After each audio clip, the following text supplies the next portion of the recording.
Going. All right. So again, thank you all for joining us today.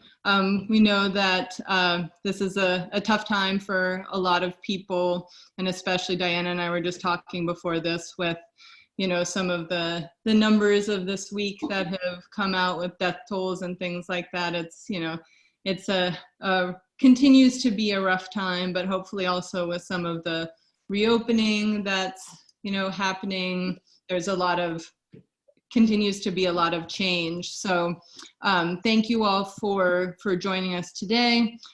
For those of you that don't know, my name is Natalie Wisniewski, and I'm from Evergreen. I'm the Entrepreneurship Services Manager here. We also have our Executive Director, Leah Archibald, is also on the call here. And I did want to, you know, thank you all for being here, but also thank you for, you know, taking the time to both, you know, work on your business and work on yourselves, which is a really important thing to do always, but especially right now. And I would also like to thank Goldman Sachs Bank USA for sponsoring us today.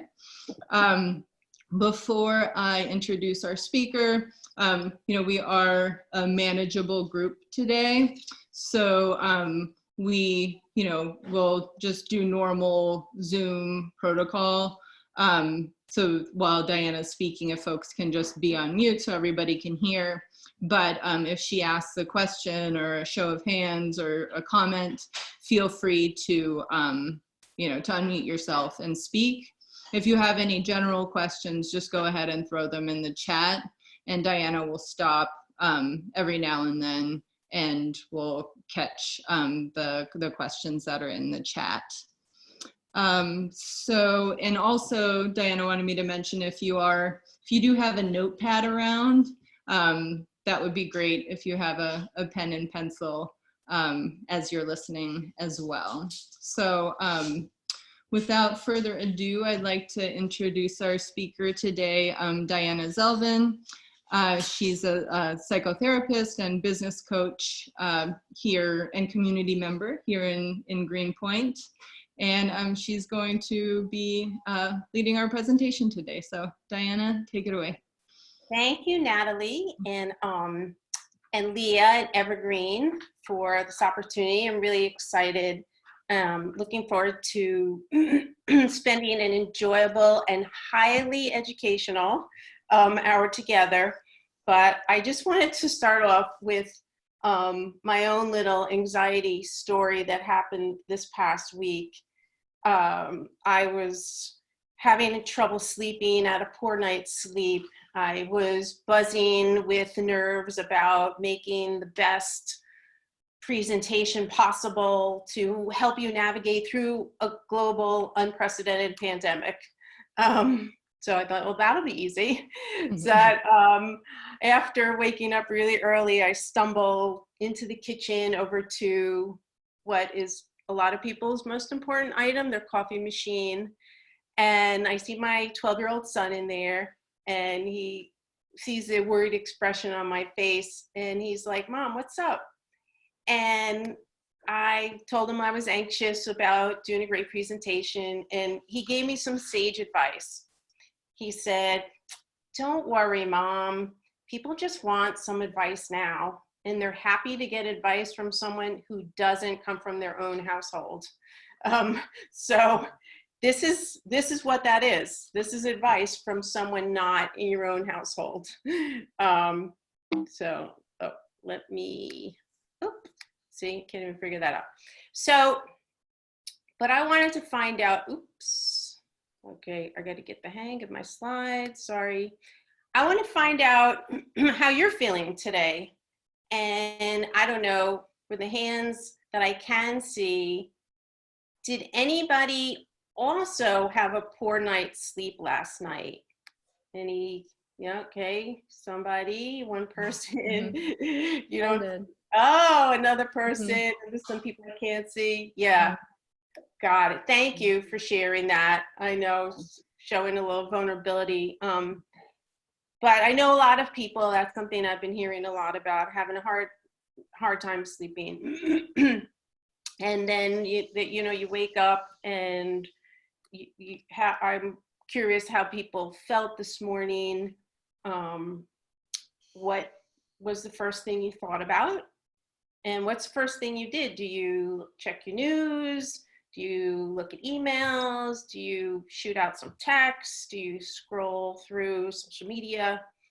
And then when you sat down to work, check in with yourself and just think about how you felt. And nobody has to raise their hand, but if anybody wants to, if there were people here who felt shitty, maybe you're angry, maybe you're scared about this new transition that Natalie was talking about, just things you're hearing in the news, maybe you're feeling overwhelmed with, decisions you have to make for your business. Maybe feeling a little stuck. So the good news is that there's a better pathway forward and it begins every single day. And that's what we're going to be talking about, that even now you can flourish and grow. And it involves two parts that we're going to focus on today. One is your mindset and how to shift into a more positive perspective. And two, to cultivate some habits, if you haven't already, that calm your mind and body, because there's the mind-body connection. But I'm not being Pollyannish. I'm not trying to minimize any of the things that you hear in the news, but we're going to talk about what to focus on so that you can be more productive and really focus on your business the way you need to. And when you're calm and in a more positive mindset, you will come to some new possibilities. You will have more clarity for your decisions. You will strengthen your resiliency. It will help productivity, and you'll feel more empowered. So Natalie and I were talking about some of the things that just, happen in the news. They can seem really just yesterday. A lot of people saw the cover of the New York Times on Sunday with the 100,000 names. Maybe you, after reading the news, you feel it in your body. Maybe you feel your heart racing or a pit in your stomach, or your extremities are tingling, or you have shallow breathing. Some people aren't even aware of how, when they read that news, that triggers those feelings. But most importantly, today, the focus is then, how are you going to make good decisions about your business when you have those feelings? And for a couple of you who had a bad night's sleep last night, and these are questions I think that are probably weighing on everyone's mind. We're not sure when you can reopen, although it's looking sooner, but you don't know if you are going to have the cash to make it through. You don't know what to do about your current employees. You don't know what to tell your furloughed employees. You don't know if your product or service will be relevant in the future. You don't know how you're going to keep employees safe. So that's a lot of worries. And I have been there, and I'm just going to share my personal journey to how I went from my own anxiety and place of uncertainty to being resilient and in a positive place even now. Like most people, life experience is by far the toughest, but the best teacher. And I learned to build my resiliency, like a lot of you, by going through some extremely challenging times in my life. And it started early for me. My childhood home was unpredictably dangerous at times, and I never knew what was around the corner, what was going to happen. However, I was very fortunate to have a talent for art, and that got me into art programs out of the house and a scholarship to university. And after college, I landed my first commission illustration for Reader's Digest. It was very exciting. And I used that paycheck to set off for foreign lands because I knew my situation at home was not going to change. And I thought if I volunteer for the Israeli army in 1985, that surely would be safer than going home. So that's what I did. I was, afraid and lonely at times, but I did acclimate to life on my base in the Golan Heights and my new army friends and the sounds of bombs in the distance as they were at war with Lebanon. When the program was over, I hitchhiked around the country on my own. I stayed in hostels and homes of people, friends I met. I got a job waitressing in Jerusalem. I rented a room in someone's home and took Hebrew classes because I thought that might come in handy to learn the language. And it was really hard. And only in retrospect did I realize I was learning to become more resilient, that I could go to a foreign country and earn money and find a home and make friends and develop a support system. And I learned that I had options. I didn't have to go back home, and I could use my creativity to get out of a bad situation. And that one was actually a better one and one of a really rich experience in my life. So I took leaps into the unknown, which created possibilities and options. So what does that have to do with the uncertainty of running a business? Well, fast forward to 2004. By then, I had long since switched careers into social work and had a thriving psychotherapy practice. But I also had the entrepreneurial bug, and I ended up spending 5 years working on opening an independent health club in North Brooklyn. I built a great team. I chased investors. I reached out and found some great mentors, including someone who still helps me today, Norm Brodsky, who was a big support.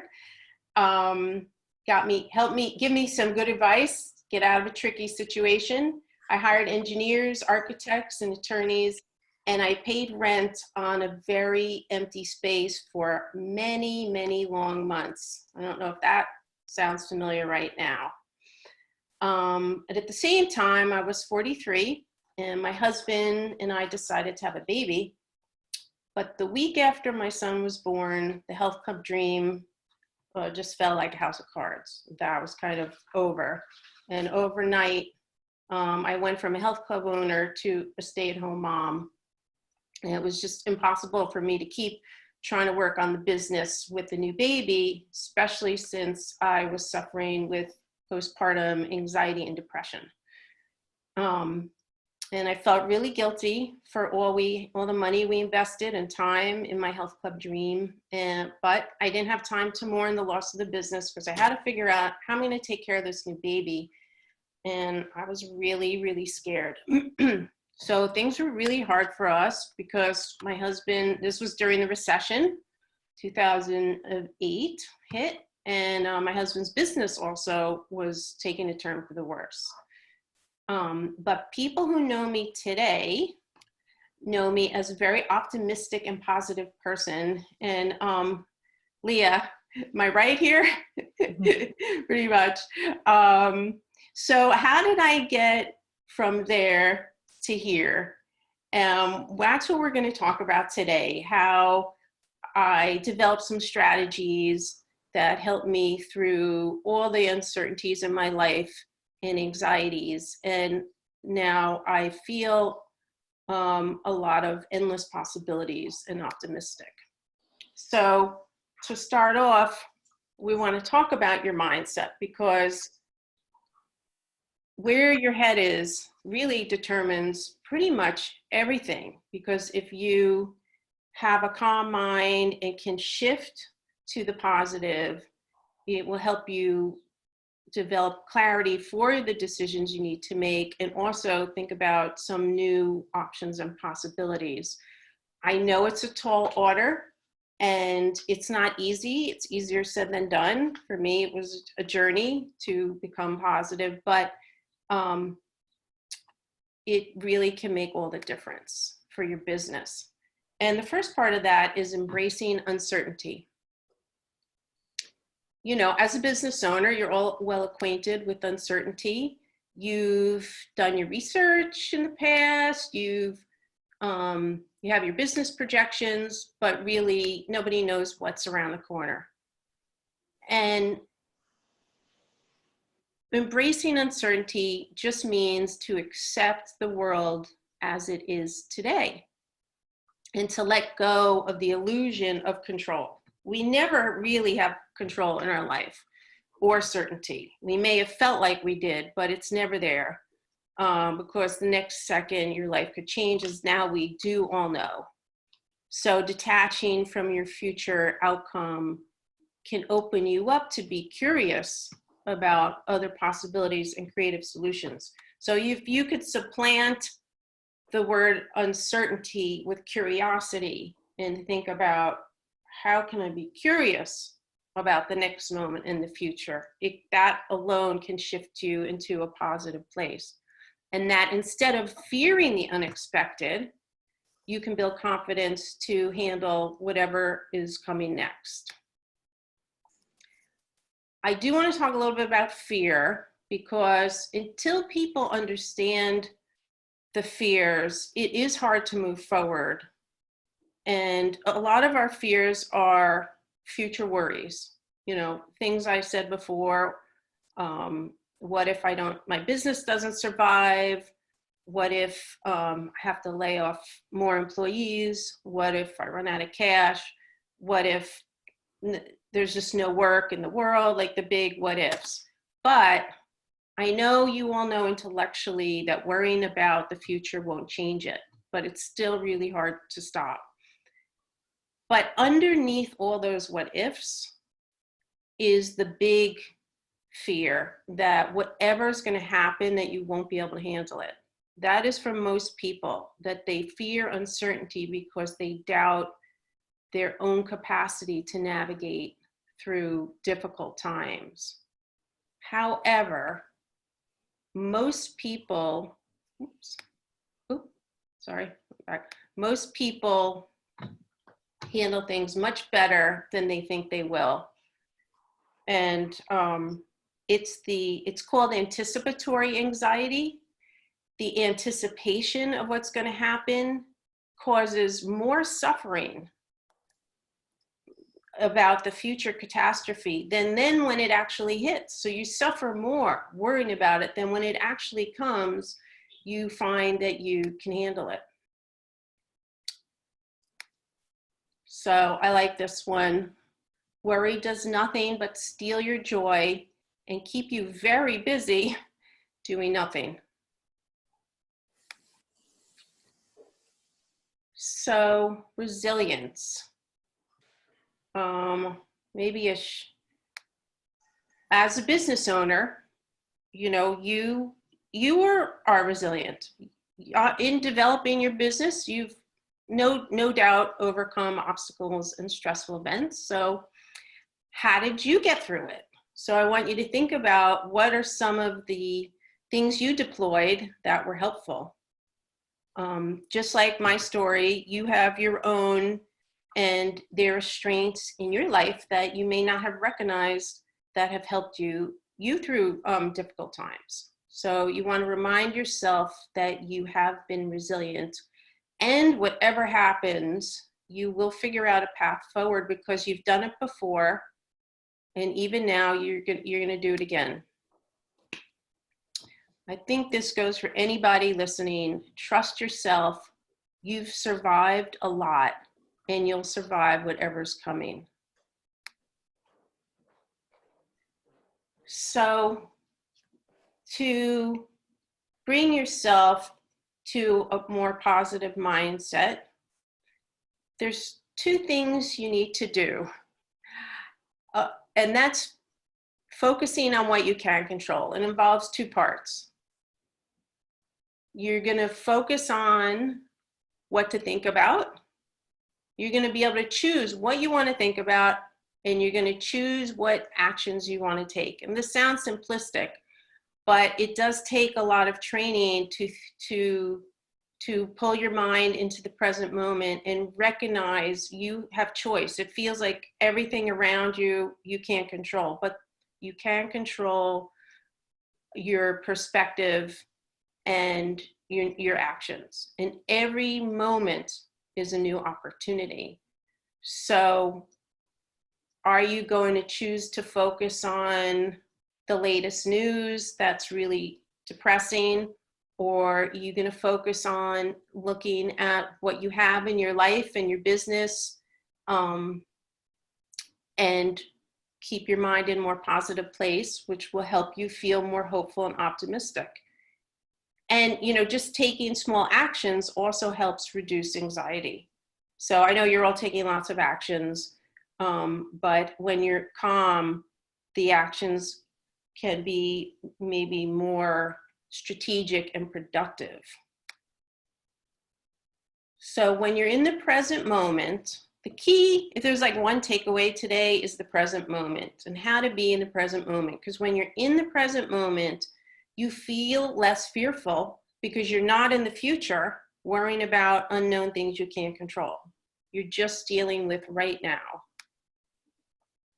So to get off on a good foot for that, in putting your head in a positive place, I think it's really helpful to look at your accomplishments. And if you have a pen and paper, I mean, you'll get a copy of this if you want to write to me.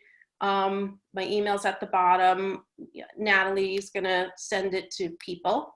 But I think these are really good exercises to do to get your head, get you feeling good. What accomplishments are you proud of in your life? I'm sure everyone here, if they look back, they have a lot. And people forget, like the older you are, Leah, am I right? The older you are, you forget about those other decades. And you're like, oh yeah, there was that and that.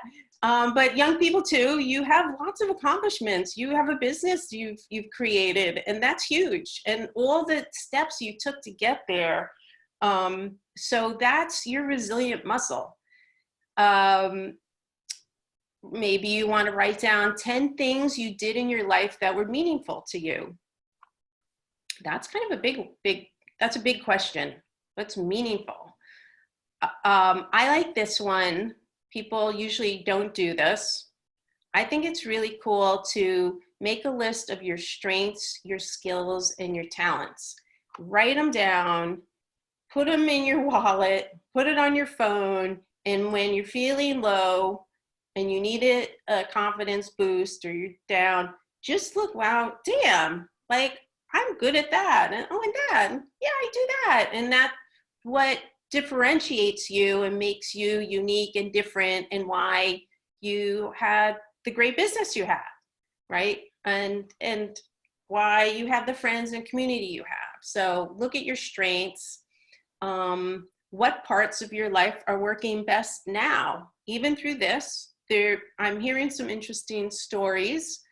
Even we were chatting before everybody got on about, you know, some of us who have kids that spending this immersion time with our kids, for some of us, has actually been surprisingly pretty great. And then there's other things in your life. You may not even have kids, but you may have friends you've reached out to, you haven't spoken to in ages, and that's been really enriching. What victories did you have this week? So I don't know, maybe your loan came in, maybe it was something smaller, like you navigated through the grocery store, because that's been a highly stressful situation. You know, maybe you had a good Zoom call with your friends or your team. Maybe listen to another great evergreen webinar. And what did you create this past year? Think about that. People forget, even in a year, you think about last year at this time, from then up until now, like, what did you create? And this is a big one, and people are going to say, I don't have time. Sorry, I can't keep hiding this. I don't have time to write my life story. But however, I will tell you that you're going to find things in there. That's a big project, but that you're like, damn, I forgot about that. You know, really, people have cool stuff. Everybody has a great story. That's why I love being a therapist and a coach, because everybody's got some things in their story that are really amazing. And now is a good time to attend to important stuff. I'm probably not the first person to tell you this, and you know, I hope you don't feel, again, minimized in how hard this is, but it can be an opportunity to focus on important stuff that you've had to put aside. I know entrepreneurs and business owners sacrifice a lot in their life to have a successful business, whether it's personal development, whether it's, you know, exercise, eating well, maybe time with important relationships. So just as now is a time to think about what's really important in your life and in your business. And I'm sure most of you know Stephen Covey's book, The 7 Habits of Highly Effective People. In that book, he talks about how most people spend their time on urgent but unimportant things. You're so busy in your business putting out fires that it's not really often the important stuff. And that, according to him, the most successful people in the world actually spend the majority of their time on the important stuff. And the important stuff could be things we're going to talk about: meditation and reaching out to your connections and relationships. And maybe in your business, it's, have you strayed from your mission statement or your vision? But what's the overarching important stuff for your business that you've just been too busy to really think about? So maybe this is a good time for that. You know, before the pandemic, you know, like we talked about, you're busy running around.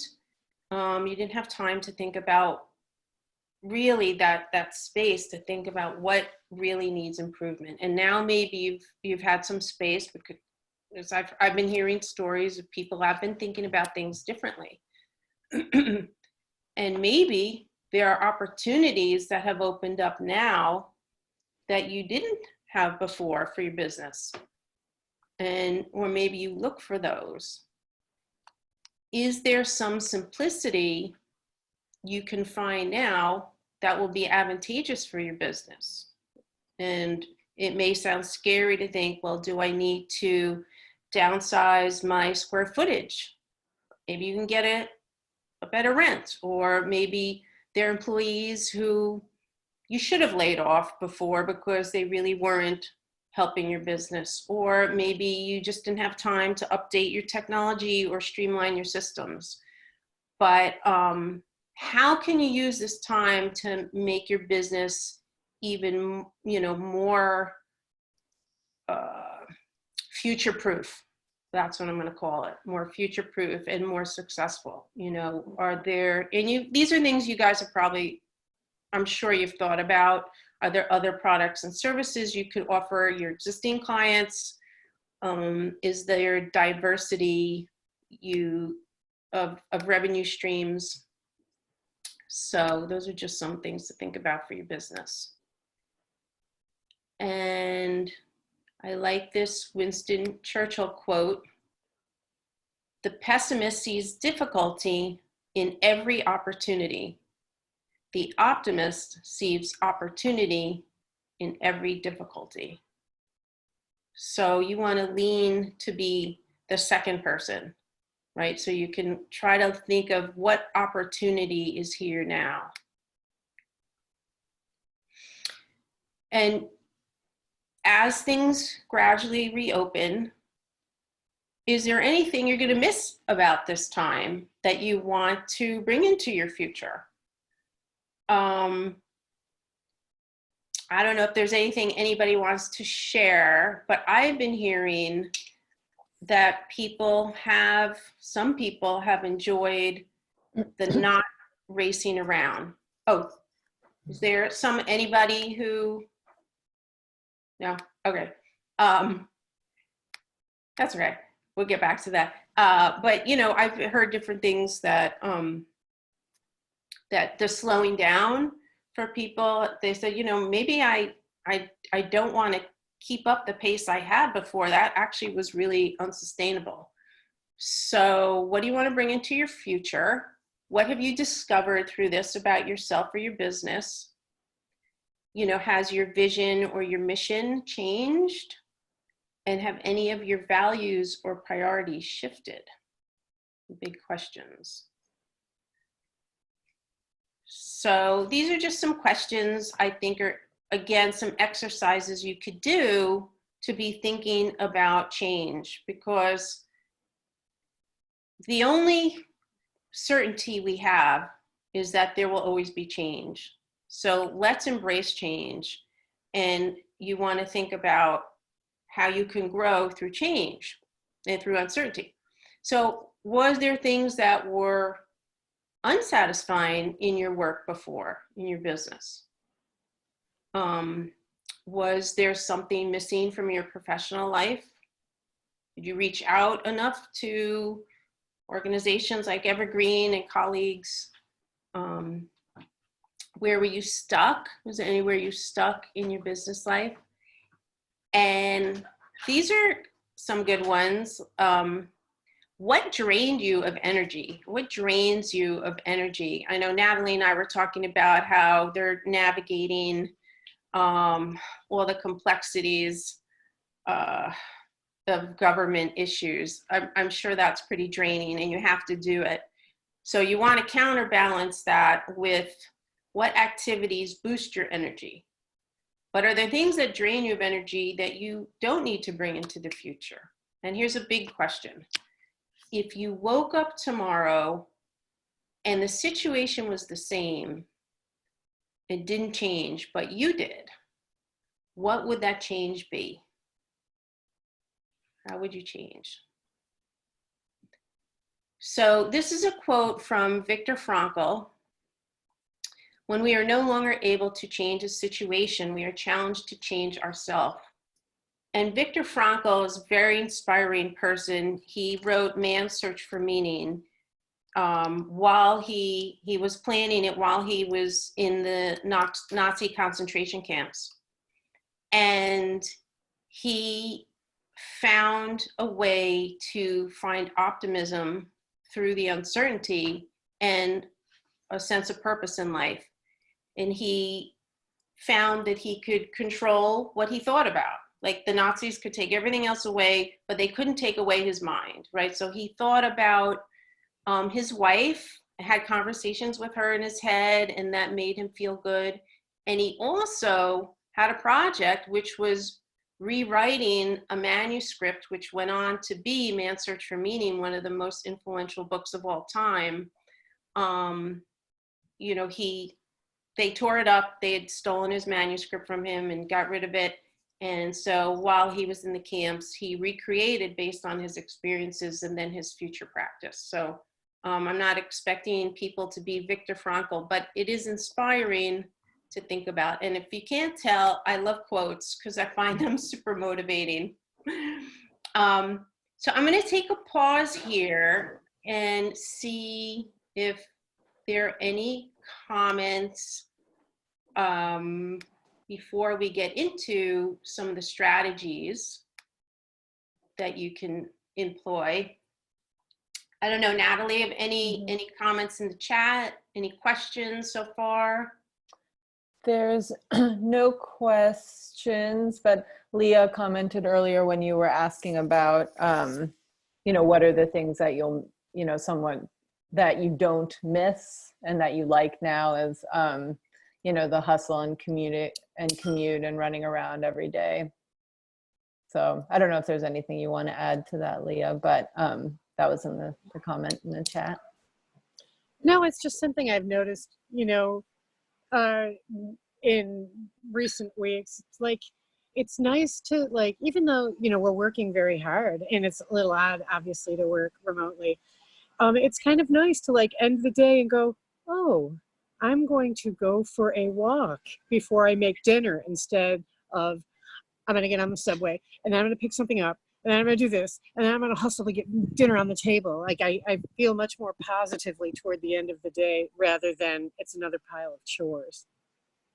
It's amazing. And I think you're not alone.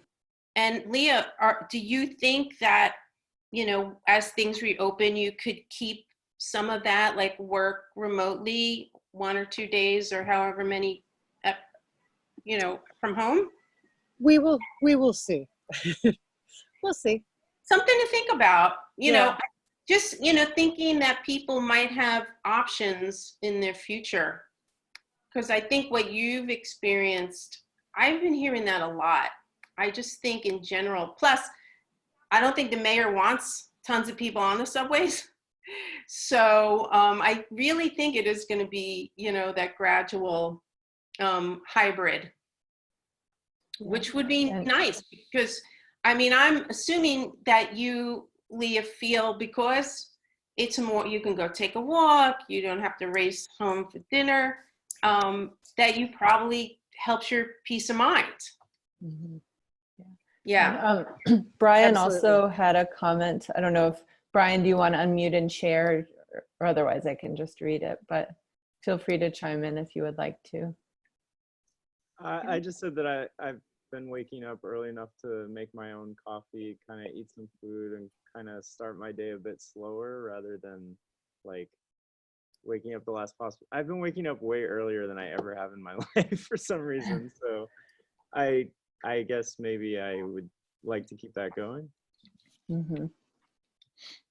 Do you, Brian, are you saying that, and because you've been waking up earlier, that you're utilizing that time in an enjoyable way?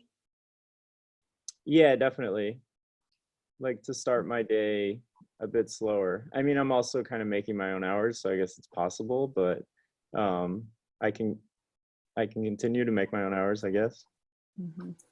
And that is, I would guess, right. Why not? Like, if you can, if it, I'm glad you brought that up, Brian, because that actually takes me into the first strategy I wanted to talk about, which is the morning. I really think that how you start your day, like you're describing, can set you up for how the rest of your day goes. And like Brian, I also have been waking up earlier than usual, and we're lucky enough to have a house in Greenpoint, and we have a little front yard. And so my husband and I sit outside and have our coffee, and we talk about plans for the day, or I just sit and listen to the birds. And so that's a super enjoyable way to start the day. I'm gonna recommend a way to do what Brian's doing, what I'm doing in the morning, so you can feel calm and move into your day more energized. So the first most important thing is, do not turn on the news. I know you've probably been hearing that already, but really it's not helping you. And if you need the news, you can listen to it later in the day. It's not going anywhere. The news is not going anywhere. So don't go on your phone or your computer, unless you absolutely have to. But if you're waking up early, you probably don't need to at 6:30, 7, do those things. And we're going to talk about this is the next strategy, but for now, taking a few moments for some deep breathing, which can be a minute. It's not time consuming. It can be, 10 minutes of meditation. But just think about how calm you would feel going into your day after doing some deep breathing. And then I like to create a schedule for my day, because then I know what I've planned, and it could change. Things are going to happen, but now I have my plan for the day. So I feel like empowered and structured. And I also like to start my day. I do this all on one piece of paper. I got my schedule, which schedules in some meditation, and I write down things I feel grateful for. And maybe you write 3, because really, how long will that take? So, I mean, who isn't grateful that they've woken up today? I mean, these are things that your heart's beating, you had a nice bed to sleep in, you have a coffee maker. Once you start thinking about things you have and are grateful for, it really gets you into a very positive place. But just write down 3. And then if you write down just one project you need to work on today, or you want to work on today, do you have a block of time that can be for something that's important that you want to work on? It doesn't have to be big. It's just one step. And maybe you've been wanting to reach out to that mentor who probably could give you some good business advice, but you felt trepidatious about it. Just do it. And that's your project. Like, go to the grocery store could be your project. And then it really helps with all those things swirling in your head, just dump them out, write them all down. You're not going to do them all that day. You just the whole point is get them out of your head. And once they're on paper, you don't have to worry about them anymore for today. And probably some of them you'll probably attend to. But once you've done those things, no news, some meditation, like Brian, maybe a cup of coffee, some things you feel grateful for, got stuff out of your head, and you know what you're working on today. Now you're really off to a great start to have a much more enjoyable and productive day. So maybe people don't have to, but if there's a show of hands of anybody who does any meditation here, or any breathing, or has done any. Okay, I don't see any hands. So that's, I think that's, I don't know, Natalie, if you see any hands. That's kind of cool. No, I see 0 hands. 0 hands. But there's 3 hands that I can't, except for Anjali has her virtual hand up. So we have 1 virtual hand, and no one else. So Anjali knows the benefit. Philip, maybe. If I can interject in that one, no, I don't do it in the morning as you're recommending, but if I am having a period of extreme stress, I will do it usually late at night if I can't get to sleep. But it is an extremely valuable tool, I'll grant you that. Thank you, Philip, for sharing that. Do you do like a guided meditation through an app or something? No, I do a relaxation exercise that allows me to have a period of clearing my mind completely. That's part of the exercise, is quietening down all of the voices, all the noises, and all the thoughts. And usually after a period of about half an hour to an hour of that, I can then fall asleep. Thank you so much for sharing that, because I do have that later in my nighttime routine, because I think it's something to deploy morning, night, afternoon, and definitely in times of extreme stress. But if it's something people can create a habit of it, it comes to you more readily. You're able to access the benefits more readily. But this is not something to beat yourself up like you should meditate. I know you hear a lot about it now, and the reason you are because it's really, really helpful. And basically, I put mindful moments and meditation together because breathing for 1 minute can even, and I'm going to take you through a 1-minute meditation. So all you need is 1 minute, and we're going to do that. But that can really help calm you in the moment, in like what Philip was talking about, some moments of, you know, when you feel in crisis or extreme circumstance. But if you, and it doesn't have to be in the morning, I totally agree with Philip. It can be anytime. It's just that's when some people like to do. But I do nighttime meditations too. And again, they're 5 minutes. So it's pretty easy, pretty time.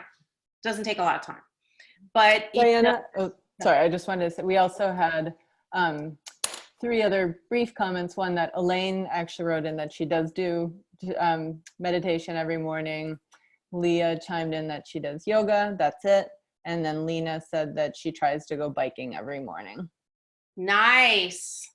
See, those ladies know what they're doing. Thank you for that. I don't think I don't think so. You don't think so? No, No. but even No. Nina, you said you go biking? Yeah, I find it really hard to be still. So like monotonous exercise like that still sort of takes me through places, I feel is the best fit for me. Because I don't listen to music, I don't have headphones. It sort of forces me to breathe, and it forces me to focus on the road, you know, for safety. So I can't really think about other things. Like there is no option, it's not safe. So this whole thing is my, I don't know, escape. So when the weather's good, and luckily we're finally in this weather, it's been great since I was able to, you know, bike. And thank you for sharing that. And after your bike ride, how do you feel? Well, it definitely does all the things we want. It clears your head. Like in general, I don't have all the fixations, and oh, this person is not doing something. Like I just can't snap out of fixations or thinking that this little thing is really that important. It sort of helps me distance. Beautiful. And then there's a general regular thing that exercise gives you, right? Like just fatigue and all the endorphins and all that stuff. So, but mostly I do it because I'm forced to not think about anything other than just the road. And that's a perfect example of being in the present moment and not in the future, right? And so Yeah. the fears subside, and then you feel good and you're getting all the benefits. We're going to get to exercise. That's a big one. I also like to do exercise in the morning because I feel it stimulates me, and I feel it really is such a good antidepressant. Like it's a natural antidepressant. And then I feel really like my mind feels really sharp after. So I do like to do that in the morning. And we are going to talk a little more about exercise. And I know Elaine and I have talked about yoga, meditation. Thank you for sharing that, Elaine. But there's a lot of easy ways, and I have later in the resources different apps that you can do. And a lot of people think they don't have the time to meditate, but you can start with 3 minutes. And the guided apps make it easy and basically just pull you into the moment. But it really makes way for productivity and innovation and focus. Some of the things that exercise provides too. In fact, if this doesn't convince you, some of the most successful entrepreneurs, Steve Jobs, helped him with his creativity and clarity and reduce stress. And I like Jack Dorsey, what he said. He's the founder of and CEO of Twitter and Square. Start now, start here, start small. That's the key, and keep it simple. It really can be simple. Bill Ford, executive chairman of Ford Motor Company, said meditation practice helped him through his darkest days. So it's really a really valuable tool. Oprah, we all know how successful she is. And I personally love Oprah Chopra, Deepak Chopra. It's called Oprah and Deepak 21-Day Meditation. You can go on YouTube, and I have this later in my resources. They're Hope in Uncertain Times, 21 days. And you just listen to all their wise words, and they do a short 10-minute thing, and you really start to feel hopeful, and it builds each day. And then Ray Dalio, I think that's how you say it, founder of the world's largest hedge fund, Bridgewater, says meditation is the single biggest thing he can track to his success. So this is really something to look at here. That's all. So I'm gonna find my bell and my timer, and we're just gonna do a 1-minute not a meditation, mindful moments, whatever you wanna call it.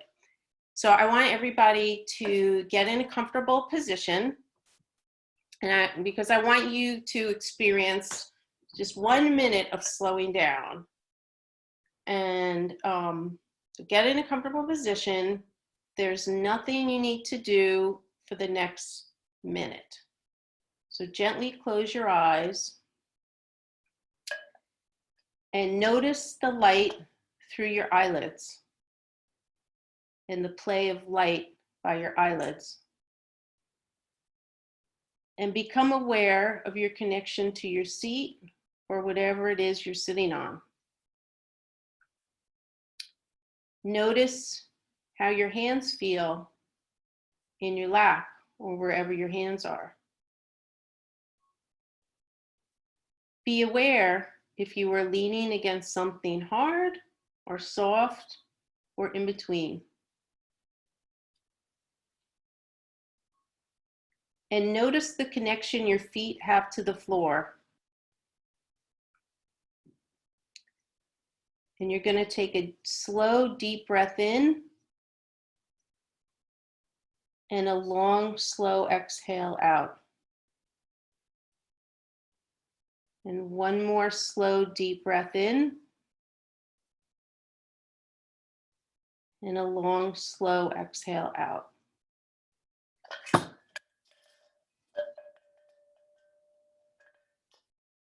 That was my bell. Sorry. It wasn't a very effective bell. That was the minute. I don't know, maybe you guys got too comfy. Did anyone who did it notice anything they want to share in the comments, or did they feel a little slowed down? I did. And it also reminded me that I actually really love it when you have to go to the doctor and you have to wait in their office, and they're like, we'll be right back. And that moment where like can't have your phone, the magazines are in the waiting room, and you're just like there waiting on the whatever doctor seat. I'm always like, don't hurry back. If you have to go see somebody else. So that's my like little, that was a memory that was jogged and something that I missed. But. You know what's super funny is that you just reminded me, I love going to the dentist for that reason, because when you're in the dentist chair, and my dentist is super cool. He's in Greenpoint, by the way. He has high-tech videos and music. I don't have anywhere I have to go. There's nothing I have to do. I'm just sitting there. I'm like, do what you need to do. So I think breathing though on your own could be more enjoyable than the doctor's office or the dentist chair. But thank you, Natalie. That I know that it's a similar feeling. It's really true. And so Lena could have written this slide about exercise, because she described wonderfully the benefits. And, you know, I'm sure some of you guys are doing stuff, but I don't know if you knew that if you did just 3 days a week for 30 minutes, that's the equivalent to an antidepressant. So that's pretty profound. And it really, you know, all you need is 10 minutes a day to help relieve stress, as Lena and I both get. For me, it really, I need it for my mind. I've been doing some, there's so many free online yoga classes. I'm like trying them all out, and they're all free. It's so great. But you know, you have to, it has to be something you enjoy. It's a walk, a jog, bike ride, yoga. Some people like these standards like push-ups, sit-ups, and jumping jacks. But even just going for a walk maybe before you sit down to work really can help clear your mind. And like she said, it gives you those endorphin boosts. So it really boosts your mood, and it helps you sleep, Philip. And but he looks like he exercises. And what else? And we all know how important exercise is. So just a reminder. And it helps you feel empowered. And like Lena said, it brings you into the moment, which again is the goal here to getting through this time and really the rest of your life. Like if you can not be, like, don't go 2 weeks beyond 2 weeks in the future, like be here now. I know you have to do some planning for your business, but it's really hard to now. So that's why I like a daily schedule. I mentioned the morning routine when I create my daily schedule, and I do it before anything, even before I meditate. So my mind is clear. I have my plan. It's always good to have a plan. So these are, and you want to do it in blocks of time. So you don't want to, if you can help it, be sitting for 3 hours at a desk or 4 hours without whether eating or getting up just to move around a little, stepping outside if you can, and work time. We can talk more about what that means, because I think some people need to reassess what is productivity, because exercise or meditation or even time with friends can be highly productive time, because if it helps you then when you need to work on your business to feel more relieved and more calm, you're going to get more productive time out of 2 hours. If you've done some exercise or meditation, or you've had a good phone call with somebody, than 5 hours of spinning your wheel, ruminating about things. And so I put fun time is also on here, and sleep. I put sleep on here just as a reminder. It's really helpful to try to go to bed around the same time every night, because maybe you can be like Brian and get up early, but that you'll feel more rested and more productive if you're getting into a regular sleep routine. And this is a really, probably the most important thing I've done in my whole life, actually, is reaching out to people. And for your business, and I'm going to make a generalization here that people may not like, that I find generally that men have a harder time asking for help, but some men do, and some women have a hard time. But one of my mentors, Norm Brodsky, told me the majority of people that come to him for business advice are women. And we know women go to the doctor a lot more. And so I know people feel vulnerable asking for help and worry about how they're going to be perceived, not knowing it all, or maybe incompetent or needy. But now's the time. If you have to push yourself to reach out, now's the time. And I think about your whole network. So these are people who can give you good business advice and support now. Like, one of my favorite books, and it's in the resources that helped me when I was working on my health club project, was called Never Eat Alone, Keith Ferrazzi, and how he talked about how his relationships have helped him become a huge success. Because when you reach out to people, number one, people like to give advice. They do. And it makes them feel good to help others. And they want you to succeed. And you or members of Evergreen, I'm assuming everyone, so you already have joined a business group who, you know, you're here today, you can learn from and lean on and collaborate and share best practices. And I want you to think about, though, after the webinar, maybe there's someone here in the webinar, it could be me, it could be someone else you see who you would like to reach out to. But in Keith Ferrazzi's book, Never Eat Alone, you know, it got me into a routine of at least scheduling once or twice a week before pandemic, you know, lunch or coffee with somebody. And now I have at least once or twice a week somebody I'm going to talk to about my business. And then you're brainstorming and there's a mutual reciprocity. And I've been doing this since I was a kid. And as I mentioned, things were, you know, bad in my home, but my friends, my group, they say, you know, they were my saviors, and that we did fun things and we laughed our asses off. And that was when I really, you know, learned that other people can really make a difference, a big difference. You know, there's no need to go through all this on your own. And this is just taking it a step further. This is getting support for your mental health.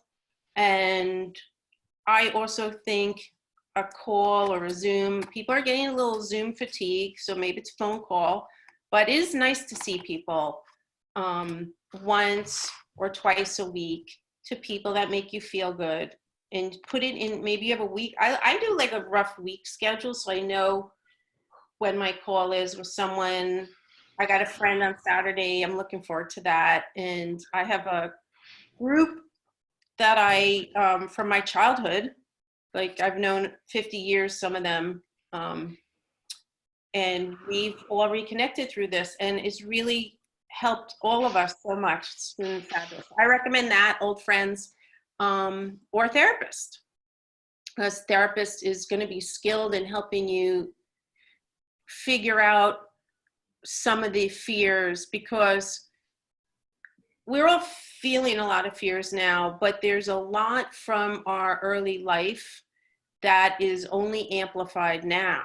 So for example, using myself as an example, if things were chaotic, you may have a more intense response to the chaos now, right? If things were uncertain, you're gonna have a way more intense response to the uncertainty now. And the more self-awareness you have and insight you have about that, the more it's gonna help you move forward, because you can feel stuck if you're gripped with some old stuff that you're not even aware of. But anyway, a good therapist will help you focus on some positive changes, you know, you can make moving forward. And this goes back to gratitude. I know, like meditation, you hear a lot, they seem trendy. I know Oprah a long time ago, she was like the gratitude journal. But it was something I deployed when I was going through my postpartum depression. It just intuitively, I didn't know about Oprah's gratitude journal, but I only allowed myself at night. I kind of did what Philip does in his nighttime meditation. I would use the nighttime and try to get my head in the right place. And I'd only write down positive things that happened that day. And they might be so small, like, you know, I took a walk with my baby, or I gave him a bottle, but anything, no matter how small, I put down. And over time, I rebuilt my confidence and positive feelings about myself, and saw, you know, my mom muscles develop. So a gratitude journal is anything you feel that's valuable and meaningful to you. And it might be something about yourself, that you're funny, or you good at reaching out to people, or you're organized, or you're really analytical. But so those can be things you feel grateful for. You can be grateful for some things I mentioned earlier. You know, your heart's beating, you are able-bodied. I have a sister who's blind, so I feel really grateful. I have my vision, you know, I mean, these are basic things. But then you move on. How about the friends and colleagues in your life? So maybe you feel grateful for all the people you know. And so the more you start to think about what you do have, the more you see abundance. And now you're focused on the positive and all you have, as opposed to all the bad things that are happening in the world, and all the inconveniences and hassles and disruptions and the negative and the bad things that have happened. You're focusing on what you have within yourself and around you. And you know, even now, just like Viktor Frankl, you can think about what you have to be grateful for. And so that takes us into the nighttime plan. So as we talked about, I believe it was Philip who said he meditates sometimes at night. So I would recommend, if you need to get a good night's sleep, which we all do, don't do any news at nighttime, don't do it before bed. I recommend don't put your phone in your bedroom, like keep it out, because just having it there, even if it's turned off, is a reminder of all that's in it about the world. So it has a negative association, I think, right now. Maybe you watch something funny, maybe you read a good book. We talked about breathing, sleep meditation. I have Epsom salt bath here because Epsom salts are magnesium, and magnesium is a calming mineral. So it really relaxes you because you're immersed in this magnesium relaxation. It's really pretty, it works. It really is powerful.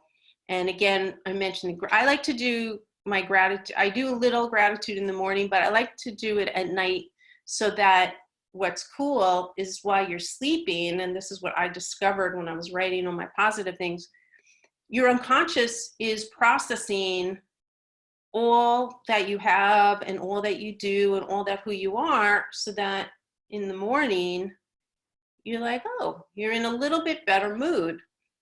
And again, going to bed at the same time every night is super helpful. And not that I need to remind people, but I kind of think I do. You know, we need to have fun, and fun really does all those other things too, like meditation and exercise, and, you know, laughing with your friends or your family, listening to music really makes people feel. People like to sing. A lot of people like to cook. That's not me. But gardening, which is also not me, but people really find it therapeutic. Reading. And if you have pets, that is really, you know, a lot of people have gotten pets. I'm not saying get a puppy or a cat. We have 2 cats. I'm going to show you our cats. We feel like we wouldn't be surviving without Pablo and Carlos. But it really does, we're working on this huge jigsaw puzzle. It's Harry Potter jigsaw puzzle. It's 1,000 pieces, and it's quite satisfying when you find the piece. It's really hard, but anyway, it keeps you in the present moment, and something, we have it out on our dining room table, and we were working on it for, I think, a couple weeks now. Anyway, but it really does help. All these things help with your brain function and reduce anxiety and depression. And maybe you can think of some games you can do with friends over Zoom, which would be fun. And so that's Pablo, my son. I think that pretty much sums it up. And I don't want to leave Carlos out because Carlos is the naughty one. I don't know. Can you tell? Like, look at him. He's the naughty one. And so this is just in summary. This is from Viktor Frankl, that, you know, we can't avoid struggle, but we can choose how to cope with it, how to find meaning in it, and how to move forward with renewed purpose. Oh, I like this quote. One of my many quotes, Emerson: "Nothing can bring you peace but yourself," or but you, sorry. I think that's pretty profound, that the peace comes from within. It's not really what we're going to hear from Cuomo, or, you know, if they find a vaccine. The peace, those things will help a little bit, but it won't last unless you develop even one of these things. Just one. I'm not saying like you got to do all these things. These are just a whole toolkit. But just doing one thing can really make a profound difference, even if it's like you're just watching a really funny show at night. So these are some of the apps that I recommend. I'm really into 10% Happier. It's really amazing. And there's like a 5-minute beginner, take you through like very simple, how simple meditation is. But they're all good. The breathing app, it's just like takes you through 4-second breathing. It's really easy. And then these are some books that have helped me. Feel the Fear and Do It Anyway. And she's a positive psychologist, and Susan Jeffers. And she also wrote, coincidentally, Embracing Uncertainty. She wrote that years ago. Never Eat Alone, one of my favorite books, really. And you all probably have a copy of 7 Habits of Highly Effective People. Hard to get through. It's pretty dense. You could probably sum it up in one page, but it's still great. Who Moved My Cheese? I don't know if anyone here has read Who Moved My Cheese, but it's a great little parable that is about uncertainty and how to always be ready for uncertainty. And I recently discovered, I was on LinkedIn, and they have some great interviews. This guy, Andrew Seamus, has been interviewing these amazing people. One here is this woman, Jenny Blake. She wrote a book called Pivot. She's pretty awesome. She has lots of podcasts, and I recommend checking her out. But even more, check out this woman, Dory Clark. I don't know if you've heard of her. She has like 4 books. These are 2 of them: Reinventing You, Entrepreneurial You. She has 4 TED Talks. She's so inspiring. And she talks a lot about how to future-proof your business in very accessible ways. So I'm a big fan of hers. And that's, you can look at those. So I know I've been talking for a while. Do we have any questions, comments? I welcome anybody with skepticism to bring it, because we want to talk about things that are worrying you, or anything you're grappling with. We did have one comment that Franco shared just about his kind of routines. I don't know, Franco, if you just want to jump in there. Yeah, I can. Well, I've actually been reading this book that is quite well known, the Power of Habit. And I think it's a great time to work on new habits. And one thing I've been doing is get up early, and I go for a run. I do exercising and then go for a run, and then the whole day just feels so nice. But I think I don't know if I could do it if I didn't read that book. It's really quite amazing. And I just so happened, by the way, that I read Man's Search for Meaning just the other week. That was funny. A great And book. how did you, what did you think of that book?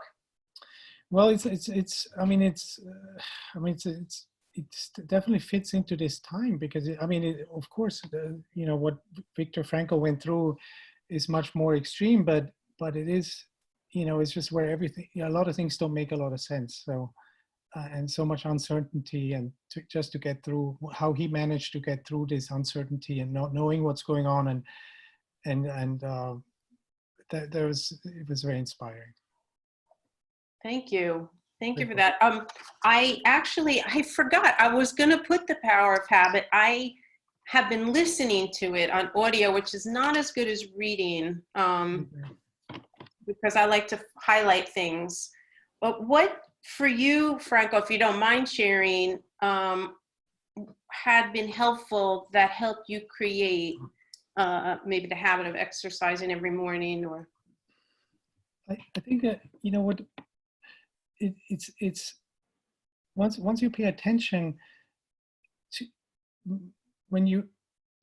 the habits that you have, once you pay attention to them, it's really easy to break them, because you can just say, why should I do that? Or I mean, I don't know if I can explain that very well, but it's reading this book somehow made it very simple to just develop better habits and to avoid habits that are unnecessary or not positive.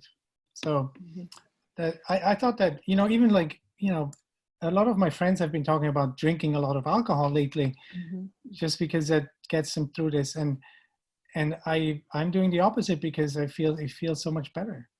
And it's so easy to say no if you just pay attention to why you're saying yes, or you know, or you're not even saying yes, you're just doing it. So it's a habit. So I feel it's surprisingly easy, and I find it very inspirational also for the business, because I want to bring better habits into the business.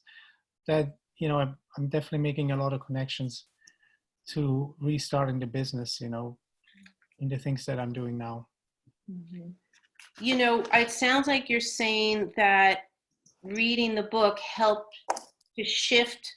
It was like it shifted your perspective and put it on, you became more aware and questioned, well, I don't have to drink. I'm not saying you were, but that that people, they're not thinking about, I don't have to drink every day. You know, maybe that it shifted your mindset into thinking about, well, why not create this habit?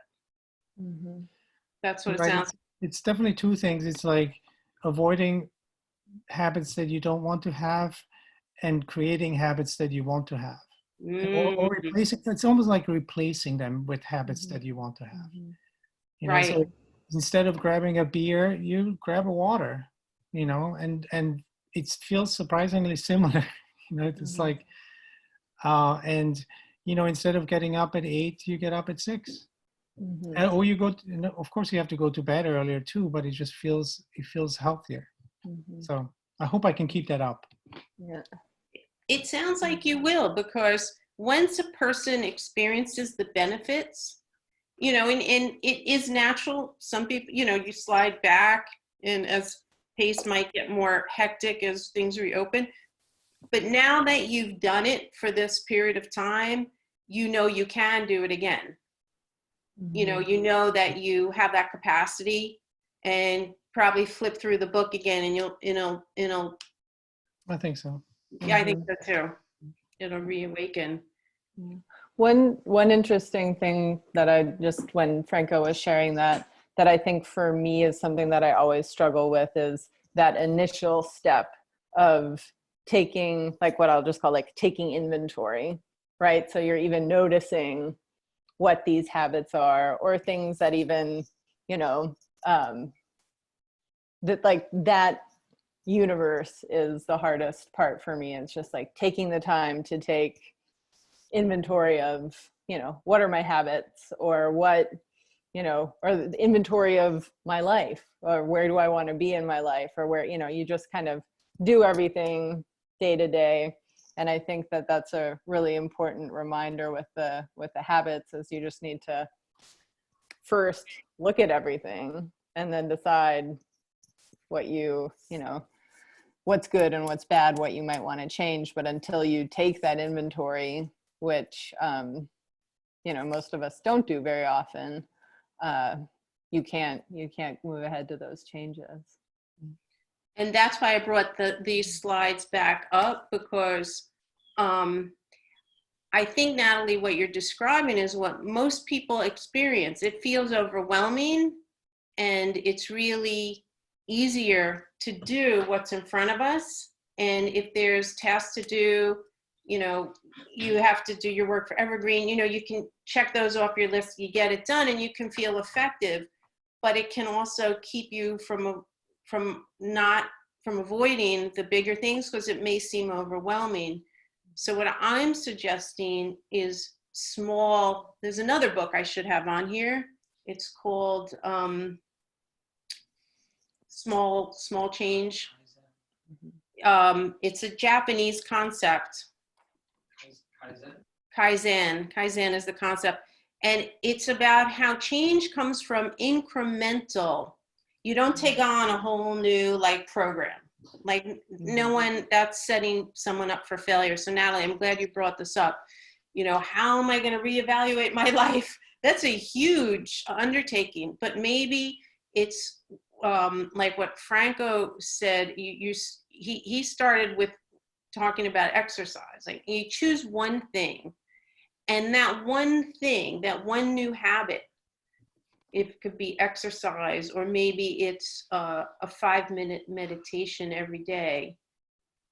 Don't worry about all the other stuff of your life, because that, when you do that, you start with 1 minute every day, a couple weeks, then you do 5 minutes, then you do 10 minutes. And that alone will give you the time to think about stuff. So when people meditate, here's what happens. All of our mind wanders. That's what our brain is supposed to do. And meditation is just noticing, oh, my mind wandered over there. I'm going to bring it back. I'm not going to judge myself. And I'm going to now focus on in breath and out breath. And then, you know, you'll do it a couple more breaths, and then your mind's going to wander away again. And then you bring it back. And I found, even in the wandering, some cool things have come to me. So I'm not judging that I'm wandering, and I'm not just in the present moment every second of meditation. I'm like, oh, wow, you know, that's good. And I note it. I'm like, I'm going to think about that later. So don't take on your whole life, Natalie. Mm-hmm. You know, just take on a small thing. So, you know, when people have a stack of papers on their desk, and every time they look at it, they're like, oh my God, I can't. And the stack keeps getting bigger and bigger because you can't get to it. You can't take it all on, the whole stack. You're just going to do like a couple of pieces of paper today, and then tomorrow a few more. And before in a month, you'll have gone through your stack, you know. But I'm glad you brought that up, because I think it is overwhelming to know where to start. Mm-hmm. There's growth at the margins, right? So small, it's really about, you know, because time will pass, right? Like this is what's kind of interesting too now, that now we're almost 3 months into this, and we've all been mostly shut off, quarantined, whatever you want to call it. And in the beginning, the first phase, it was like in Viktor Frankl's book, Man's Search for Meaning. The people were on the trains to the concentration camp. They were still kind of in denial. Like, they're like, this can't possibly be happening. And then they get to the camp, and they have their suitcases, and they take them away, and they're like, this is not happening. This can't be happening. And then he noticed that they moved into another phase at some point where they had real apathy and some resignation and acclimation to all the death around them.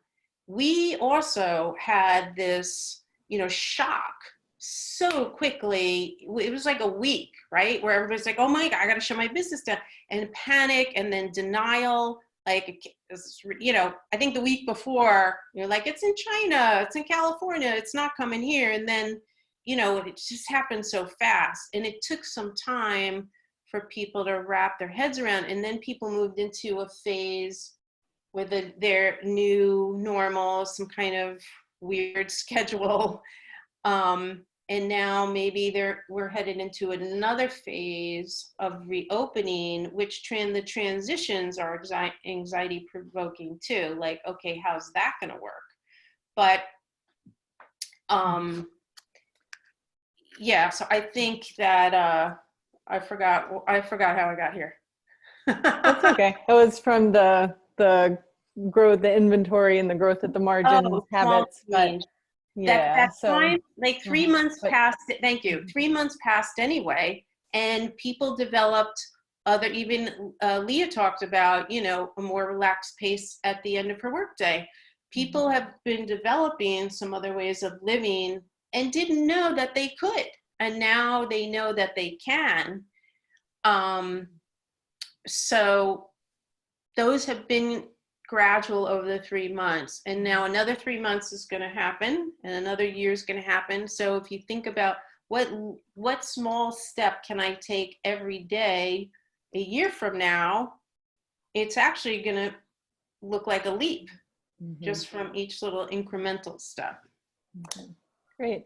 Well, we should probably wrap up because we're just past 1:30. I know a couple of people had to jump off because they had 1:30 calls. We did have one more question from Anjali about if there's any advice on dealing with being alone. Can't touch people, getting hugs, can't touch people or get hugs via Zoom, etc. I find that to be the hardest thing right now. I do have a cat, but not the same thing. So. It's not the same thing. Especially, I don't know if your cat's cuddly or not. We have one cuddly cat and one's not as cuddly. But that's super hard. There's nothing that can replace the physical touch, unfortunately. But I would say if you can, and maybe you have, Angelia, if you can see people. So what I've been doing is, you know, I mentioned we have a little front yard. People can be 6 or more feet from us. And if you have if there's somewhere, a park you can go to and you can be with a friend, I would schedule that in. I really would, you know, if you're alone, I think it's the most critical, like really put that in your weekly and your daily schedule. Is there, you know, is there anybody, I mean, there's some people have gone the other way, which is really stressful here in Greenpoint with all the bars and drinking, and there's no social distancing. They don't seem to be worried, but I think that there are, there's some parks in Greenpoint at the north end that aren't too crowded, like Greenpoint Landing. You walk over there, I don't know where you live, and maybe you can have a friend meet you there. She lives in Harlem. Oh, she lives in Harlem. Okay. I don't know the parks in Harlem. I don't know if you near Central Park or, but if there's somewhere that you can, you know, do you have a bike? Can you ride to meet somebody? I think it's really going to be helpful if there's some way you can see a friend in person. So that's what I recommend. And maybe, you know, since you're alone, you know, maybe you do want to talk to somebody, because at least, you know, a Zoom, it's not the same, but I find with my patients, they really can be such a dramatic shift in one session and how they feel. Like one of my patients, when this started, she goes, "This isn't life, this isn't living." And now, you know, 3 months later, it's been really hard, but she's figured out some things she didn't know she could do to make it more palatable. And she's like, you know, I actually like this slower pace. So I want you to feel, I want you to get some support on your loneliness, you know, and the isolation. And it's not going to be physical for a while, but If you want to email me offline, that's why I have my email here on every slide, diana@dianazelvin.com. I'm happy to talk to you and we can figure out a plan for you. So I hope that's helpful. Yeah, and she did comment that it was helpful, particularly up by her, the parks and the streets are really crowded. So it's a little bit nerve wracking, but the idea of trying to get, you know, social things scheduled more is a good idea. And I agree with that too, because it also gives you something to look forward to, right?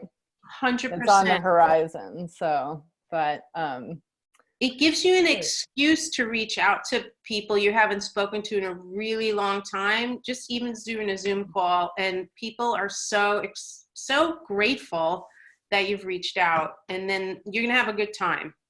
Yeah. I guarantee. Okay. Well, thank you so much, Diana. This was great. And we should probably wrap up since I know some people are falling off. But if anybody wants to, I'm sorry, I just go wanted, ahead. yeah, anybody feel free to email me questions, concerns about anything. I'm really happy to answer.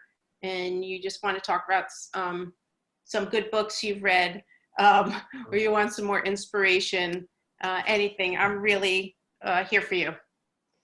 Great. Diana, this is great. Thank you so much. And Natalie, thanks so much for facilitating. Sure.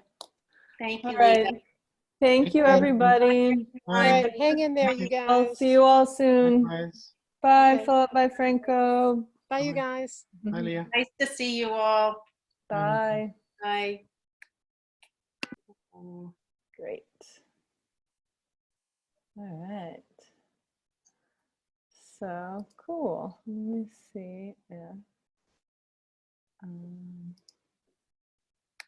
All right. I just put her in the waiting room. That's the first time I've done that. I've always wanted to put somebody back in the waiting room. That was so nice. All Oh, right. it was Okay. cute. People stayed so long, so it must be that they wanted to just hang in there. Yeah. Thank you, Natalie, so much. Yeah, thank you. And I will, let me see, I will pause up. So I will, I'll get you the recording once it Thank you. does its downloady thing. And then if you want to send me that, I can send it out to folks if that works for you. And then I can also, you know, reiterate your contact information and all of that stuff. And yeah, that was good. It was helpful. It was helpful for me too, because I was having a stressful day, mostly dealing with bullshit, right? So it's always good to. So I have an assignment for you. Then you're going to look at my resources of the apps. Mm-hmm. And I'm going to recommend you just download one of them, maybe the breathing app. Mm-hmm. It's really simple. Or the Work Mindful. Some of them you have to pay, you get a free amount of time. And do their beginner basics. Mm-hmm.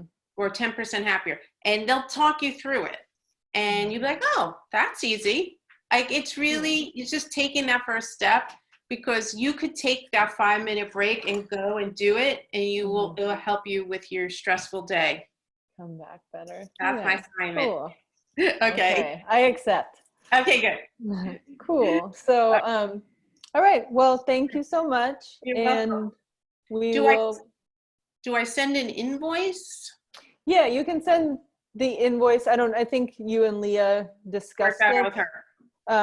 But you can send it to me, or you can send it to her, whatever. It's Okay.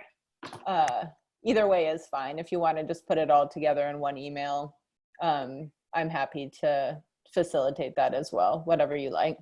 Thank you, my dear. Thank you so much. You're welcome. Thank you, Diana. I will talk to you soon. Okay, great. Bye. Bye. Bye.